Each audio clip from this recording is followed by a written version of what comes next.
Hello दोस्तों, मैं बाइस मैं बॉस के एपिसोड 2 में आप सभी लोगों का स्वागत है। जैसा कि हमने लास्ट एपिसोड में देखा था कि दारिम के सामने ली आ जाता है। अब आगे हमें दिखाया जाता है कि ली इससे पहले फोटोशूट को चेक कर रहा होता है कि वो कैसे चल रहे हैं, जिसके बाद वो लिफ्ट में आता है और अगले ही फ्लोर में उसके सामने दारिम आ जाती है। हम देखते हैं कि पीछे से हाकी भी आ जाता है जो कि दारिम को उसका वॉलेट देता है, जिसको वो थैंक यू कहती है। जैसे ही लिफ्ट बंद होने वाली होती है, हम देखते हैं कि ली उस लिफ्ट को रोक लेता है और दारिम से कहने लगता है कि क्या तुम्हें अंदर नहीं आना, जिसकी वजह से दारिम अंदर चली जाती है और खुद को नर्वस होने से रोकने लगती है। यहाँ पर ली उसकी बैच को देखता है और कहने लगता है कि तुम तो यहाँ पर न्यू आई हो, तुम उस दिन पार्टी में क्यों नहीं थी। दारिम बताती है कि उस दिन कुछ ज्यादा ही ड्रिंक कर ली थी, जिसकी वजह से वो घर पर चली गई थी। यहाँ पर ली उसका नाम लेता है और उसकी तरफ हैंड करता है, मतलब हैंडशेक करने के लिए हाथ बढ़ाता है। दारिम उससे हैंडशेक करती है, जिसके बाद उसका फ्लोर आ जाता है और वो बाहर आ जाती है और उसको गुड बाय बोलती है। इन टाइम पर ली दारिम के गले में एक पेंडेंट को देखता है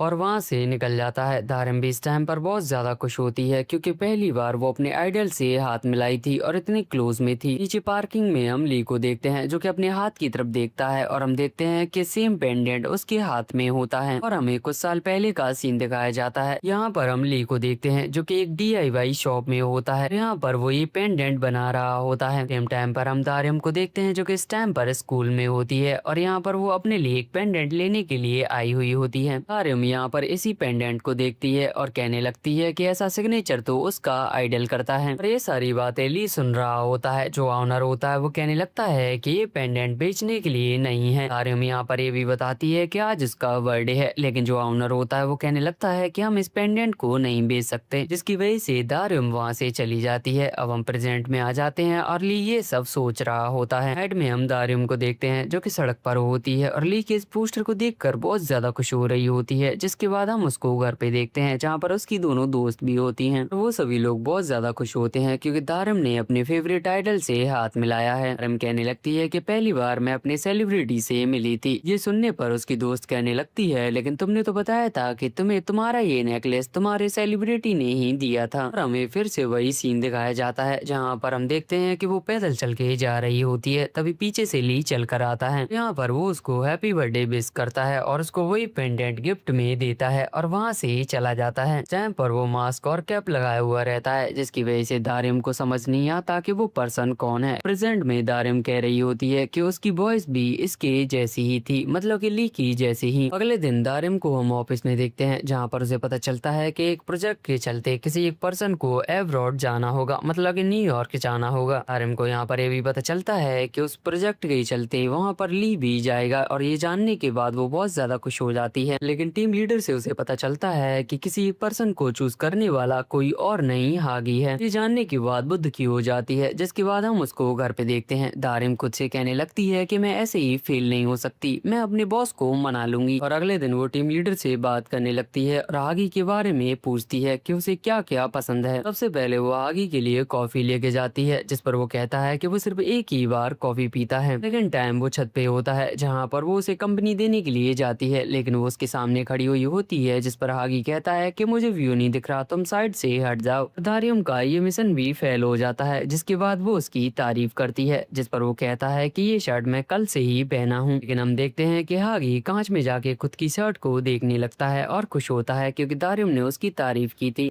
और तभी हम देखते हैं कि वहाँ पर पीए आ जाता है जो कहने लगता है कि मैंने उसके बारे में इंफॉर्मेशन निकाली, मतलब दारिम के बारे में। अभी तक उसको कुछ ज्यादा जानने को नहीं मिला है, वो अभी भी उस पर शक कर रहे होते हैं। दारिम ये सारी बातें अपने दोस्तों को बता रही होती है। सेम टाइम पर श्योला अपने फोन को चला रही होती है। तभी वो एक आर्टिकल को देखती है जिसमें कि लिखा हुआ रहता है कि एक पुराना आइडल है जो कि की है और उसकी कंपनी का जो CEO है जो कि उसने खुद बनाया है वो उसका बॉयफ्रेंड है। यहाँ पर आर्टिकल में कुछ लोग कमेंट्स भी कर रहे होते हैं कि वो बंदा कोई और ने ली है और उसकी कंपनी का CEO हागी है। देखने के बाद दारिम मानने से मना कर देती है और कहने लगती है कि कोई कुछ भी बोल सकता है, ऐसा कुछ भी नहीं होगा। अगली सुबह हम हागी को देखते हैं जो कि ली के घर पर पहुंचता है जहां पर पूरा सामान बिखरा हुआ पड़ा हुआ रहता है, जिसको वो सही करता है। यहाँ पर वो ली के लिए खाना भी बनाता है। ली कहने लगता है कि ऐसा टेस्ट सिर्फ तुम्हारी माँ के हाथों में आता था। जैसे ही वो ये बोलता है वो चुप हो जाता है। यहाँ पर ये भी पूछता है कि तुम खाने के लिए क्या लेके जा रहे हो। हो, जिस पर वो कहता है कि वो आज कुछ भी नहीं लेके जा रहा है, जिसकी वजह से वो उसे ये बॉक्स दे देता है और कहने लगता है कि ये मेरे एक फ्रेंड ने दिया था। वो बॉक्स वो हागी को दे देता है। हागी अपने साथ उसको ऑफिस में ले जाता है। यहाँ पर वो उसे ओपन करता है जिसमें कि कुछ कपकेक्स होते हैं। यहाँ पर वो पहले कपकेक को खा लेता है, तभी वो इस लेटर को देखता है। इसके बाद वो यहाँ पर एक और कपकेक को उठाता है जिसमें ऐसा कुछ निकलता है, जिसे देखने के बाद वो उसे छुपाने लगता है क्योंकि वहाँ पर दारिम आ जाती है। दारिम के जाने के बाद वो ली को कॉल करता है और उससे कहने लगता है कि तुम्हारा जो भी सामान है इसे वापस लेके जाना। अगले सीन में हम उसको मीटिंग में देखते हैं जहाँ पर असिस्टेंट मैनेजर, जिसका नाम है इशू है, यहाँ पर वो कुछ ट्रेंडिंग एस्थेटिक कपड़ों के बारे में बात करने लगती है, जिस पर वो कहने लगता है कि तुम कहना क्या चाहती हो। यहाँ पर वो नेक्स्ट सीजन में कैंपिंग की बातें करने लगती है, लेकिन हागी को ये सब पसंद नहीं आता और कहने लगता है कि तुम अच्छे से पहले इसके ऊपर रिव्यू करो, उसके बाद ये सब मुझे बताना। हागी कहने लगता है कि कल हमारा एक इवेंट होने वाला है, इसमें कि मुझे एक पर्सन चाहिए जो कि वहाँ पर फोटोज क्लिक करे और वीडियोस बनाए ताकि हम उसे अपनी सोशल मीडिया पर अपलोड कर सके। यहाँ पर सभी लोग होते हैं लेकिन सिर्फ दारिम होती है जो कि अपना हाथ ऊपर करती है। टीम लीडर भी इसमें उसका साथ देती है, लेकिन जो असिस्टेंट मैनेजर होती है वो कहने लगती है कि क्या ये काम मैं कर सकती हूँ, लेकिन हाजी इसके लिए मना कर देता है। दारिम से कहने लगता है कि तुम 2 बजे मेरी ऑफिस में आ जाना। अब हम देखते हैं कि दारिम ऑफिस में आती है जहाँ पर वो एक फाइल लेकर आती है। सारे सामान को एकदम सही जगह पर देखती है। के बाद वो इस फोटो को फिर से देखती है। यहाँ पर वो नोटिस करती है कि हागी ली की तरफ ही देख रहा है, जिसके बाद वो फाइल को रखने के लिए जाती है और उसे यहाँ पर ये लेटर मिलता है जिसे कि वो पढ़ने लगती है, जिसमें कि आई लव यू चांद लिखा हुआ रहता है। ये पढ़ने के बाद दारिम उसका गलत मतलब निकालने लगती है। उसे ऐसा लगने लगता है कि ये हागी ने ली के लिए लिखा है। तभी उसे बाहर से आवाज आती है और उस पेपर को वो वहीं पर डाल देती है, जो कि कोई और नहीं हागी होता है। हागी अंदर आने के बाद सारे सामान को चेक करने लगता है कि कहीं इसने कुछ टच तो नहीं किया है। अगले सीन में वो दोनों साथ में जा रहे होते हैं। हागी उससे पूछता है कि तुमने हमारी कंपनी को ज्वाइन क्यों किया। दारिम कहने लगती है कि वो खुद के बारे में और ज्यादा जानना चाहती थी कि उसके पास कितनी सारी स्किल्स हैं। यहाँ पर वो थोड़ी धीरे से ये भी बोलती है कि वो किसी से मिलना चाहती थी और ये बात हागी सुन लेता है और वो पूछने लगता है कि तुम किससे मिलना चाहती थी। वो यहाँ पर बहाना मार देती है कि मैं तो ऐसे ही कह रही थी। दारिम भी हागी से क्वेश्चन करती है कि आपने इस कंपनी को क्यों ज्वाइन किया, पर हागी उसका आंसर देता है कि पहले तो मैंने वो कंपनी एक इंसान के लिए ज्वाइन की थी, लेकिन अब मुझे उस कंपनी से बहुत ज्यादा प्यार है। दारिम उस एक पर्सन को कोई और नहीं ली को समझती है। इसके बाद वो दोनों इवेंट पर पहुंच जाते हैं जहां पर कुछ मॉडल चल के आ रही होती है, जिसमें से एक लड़की फिसल कर गिर जाती है। दारिम कहने लगती है कि मैं भी इस पर चल कर देखती हूँ कि प्रॉब्लम क्या है। दारिम चल कर आ रही होती है और वो भी फिसलने वाली होती है। ये देखकर उसकी तरफ हागी बढ़ता है और उसको पकड़ लेता है। इस टाइम पर दारिम हागी की बाहों में होती है। हागी उसे कहने लगता है कि तुम्हें ध्यान से चलना चाहिए, नहीं तो तुम्हारे सर में चोट लग जाती। दूसरी तरफ हम ली को देखते हैं जहाँ पर वो अपने शो का प्रमोशन कर रहा होता है और उसके साथ उसकी को एक्ट्रेस भी होती है जिसका नाम यून है। यहाँ पर वो दोनों अपना प्रमोशन खत्म होने के बाद रूम में आते हैं, मतलब कि यून भी उसके रूम में ही आ जाती है। कहने लगती है कि मैंने तुम्हें जो गिफ्ट दिया था तुमने वो गिफ्ट देखा, जिस पर वो बताता है कि उसने वो गिफ्ट अपने दोस्त को दे दिया। पर यून गुस्सा होने लगती है और कहती है कि तुम मेरे कॉल्स को भी इग्नोर कर रहे हो, तुम ऐसा क्यों कर रहे हो। ली कहता है कि हम दोनों पहले ही ब्रेकअप कर चुके हैं, तुम्हें भी ये बात एक्सेप्ट करनी चाहिए, लेकिन यून ये बात को नहीं मानती। वो कहने लगती है कि मैं कभी भी नहीं मान सकती कि ये ब्रेकअप हो चुका है। यहाँ पर ये भी बताता है कि उसे उसके लिए कोई भी फीलिंग्स नहीं है, लेकिन यून फिर भी उसकी बात नहीं मानती। दूसरी तरफ ये दोनों जा रहे होते हैं और ऑकवर्ड भी कर रहे होते हैं, जो कुछ भी थोड़ी देर पहले हुआ था। अभी हम देखते हैं कि ली का उसके पास कॉल आता है। अगी कॉल को पिक करता है। इस टाइम पर कॉल लाउड स्पीकर पे होता है। वो कहने लगता है हम दोनों की पूरी नाइट बहुत अच्छी रही थी साथ में, यहाँ तक कि सुबह भी हम दोनों साथ में ही थे। ये तो बस यहाँ पर उससे मजाक कर रहा होता है, लेकिन दारिम तो उसे सीरियस ले लेती है। उसे लगता है कि वो दोनों का कुछ न कुछ तो चल रहा है। इसके बाद हम दारिम को कंपनी में देखते हैं जहाँ पर वो उसी के बारे में बहुत ज्यादा सोच रही होती है। जिसके बाद वो म्यूजिक लगाती है। थोड़ी देर बाद वो देखती है कि उसके सामने कोई और नहीं लिया जाता है जो कि उससे बातें करने लगता है। कहने लगता है कि मुझे पता है कि तुम DRX ग्रुप की बहुत बड़ी वाली फैन हो। पर वो उसको थैंक यू भी कहता है क्योंकि जो ग्रुप था वो बहुत साल पहले ही टूट चुका है। दारिम भी इस चीज को कन्फेस कर देती है कि वो उन लोगों की बहुत बड़ी वाली फैन थी। इसके बाद लियो से कहने लगता है कि क्यों ना तुम मुझे अपना नंबर दे दो। दारिम कहने लगती है कि मैं अपना फोन तो ऑफिस में ही भूल आई हूँ, जिसकी वजह से ली उसके हाथ पे ही अपना नंबर लिख देता है। इसकी वजह से दारिम बहुत ज्यादा खुश होती है और ये बात अपनी दोस्तों को बता रही होती है और उसकी दोस्त भी बहुत ज्यादा खुश होती है। हम मिमी को देखते हैं जो कि उस नंबर पे कॉल कर देती है और वो कॉल उठ जाता है। दारिम हेलो कहती है, ली को चान कह के बुलाती है। लास्ट टाइम जब ली मिला था, ली ने कहा था कि वो उसे चान बोल सकती है। इस कॉल को यून पिक करती है जो कि उसका आंसर देती है। दारिम को ऐसा लगता है कि वो उसकी गर्लफ्रेंड है। दारिम यहाँ पर बताती है कि वो डायरेक्टली की कंपनी में काम करती है। ये बोलकर दारिम उस कॉल को कट कर देती है। इधर हम यून को देखते हैं जो कि उस कॉल की हिस्ट्री को भी डिलीट कर देती है। अभी हम देखते हैं कि वहाँ पर ली आ जाता है जो कहने लगता है कि तुम मेरे रूम में क्या कर रही हो, मैंने तुमसे कितनी बार कहा है कि तुम यहाँ पर मत आया करो। दारिम अपनी दोनों दोस्तों पर गुस्सा हो रही होती है क्योंकि उन दोनों ने ही कॉल किया होता है, लेकिन यहाँ पर वो खुश भी होती है क्योंकि वो एक इंसान है, उसकी गर्लफ्रेंड होना तो जायज है। नाइट में वो ब्रश कर रही होती है और बहुत ज्यादा सोच रही होती है कि कहीं उसने चांद को डिस्टर्ब तो नहीं कर दिया। नाइट में सोते टाइम भी अब वो बहुत ज्यादा सोच रही होती है और कहने लगती है कि अगर ली की गर्लफ्रेंड है तो हागी का क्या होगा। अगले दिन हम दारिम को देखते हैं जो कि ऑफिस के सामने होती है। तभी वो हागी को देखती है जो कि ली की फोटो को देख रहा होता है। दारिम को हागी के लिए बुरा लग रहा होता है। वो नोटिस करती है कि हागी अपनी आंखों को भी साफ कर रहा है कि शायद वो रो रहा है। दारिम को ऐसा लगता है कि हागी का जो प्यार है वो एक तरफा है, जिसकी वजह से वो उसे कॉफी दे के जाती है और उसे चेयरफुल रहने के लिए कहने लगती है। यहाँ पर वो उस कॉफी को पीता है। दूसरी तरफ हम ली को देखते हैं जहाँ पर वो अपने फोटोशूट को कंप्लीट करता है और अपने बंदे से कहने लगता है कि क्या मेरे फोन पर किसी का कॉल आया था, जो कि मना कर देता है। फिर ऑफिस में हम आगे को देखते हैं जहाँ पर उसके सामने टीम लीडर होती है जो कहने लगती है कि तुम तो कॉफी नहीं पीते, तुम आज कैसे पी रहे हो। इस पर वो उसे कुछ भी नहीं बताता। आगे यहाँ पर पूछता है कि दारिम कैसा काम कर रही है। टीम लीडर बताती है कि वो बहुत ज्यादा चेयरफुल है और वो अपना काम बहुत अच्छे से करती है। दारिम को देखते हैं जो कि ऑफिस में आ चुकी होती है। सामने असिस्टेंट मैनेजर होती है और यहाँ पर वो एक प्रोजेक्ट को मांगने लगती है। दारिम देखती है कि उसके पूरे कंप्यूटर में वो प्रोजेक्ट नहीं है। असिस्टेंट मैनेजर जो होती है वो उससे कहने लगती है कि कल हमें वो प्रोजेक्ट देना है तो तुम मुझे आज वो सेंड कर देना। दारिम सोच रही होती है कि मेरे कंप्यूटर पर वो प्रोजेक्ट था, वो कहाँ गायब हो गया, जिसकी वजह से वो पूरी नाइट जग कर उस प्रोजेक्ट को फिर से तैयार करती है। कंप्लीट करने के बाद वो ट्रेन से जा रही होती है और रास्ते में सोचने लगती है कि वो प्रोजेक्ट कहाँ गया। तभी उसे याद आता है कि उसकी असिस्टेंट मैनेजर उसकी कुर्सी के पास थी। यहाँ पर वो बहाना बना देती है कि वो कुछ लेने के लिए आई थी। दारिम इस बात को ऐसे ही जाने देती है, जिसके बाद वो बाहर आती है और देखती है कि बाहर बारिश हो रही है। थोड़ी देर बाद हम देखते हैं कि पीछे से कोई और नहीं हागी अम्ब्रेला लेके आ जाता है जो कहने लगता है कि चलो मैं तुम्हें छोड़ देता हूँ, क्योंकि वो दोनों एक दूसरे के आसपास ही रहते हैं। हम देखते हैं कि वो दोनों साथ में जा रहे होते हैं और बात कर रहे होते हैं। बात करते करते वो घर तक पहुंच जाती है। वो कहने लगती है कि मैं जा रही हूँ। यहाँ पर हागी खड़ा हुआ रहता है। तभी एक बाइक वाला पीछे से आता है कि इस टाइम पर स्पीड में होता है और यहाँ पर वो अपनी बाइक को उसमें ठोकने वाला होता है। जैसे ही दारिम उसे देखती है वो हागी को पकड़कर साइड से ले लेती है और वो दोनों एक दूसरे के बहुत ज्यादा क्लोज में होते हैं। यहाँ पर वो दोनों बस एक दूसरे की तरफ देखते ही जा रहे होते हैं और इसी के साथ एपिसोड 2 यहीं पर खत्म होता है। अगर आप इस चैनल पे नए हो तो चैनल को सब्सक्राइब कर लेना और हाँ, वीडियो को लाइक कर देना और हाइप भी कर देना। मिलते हैं नेक्स्ट वीडियो में, तब तक के लिए लाइट्स कैमरा गुड बाय।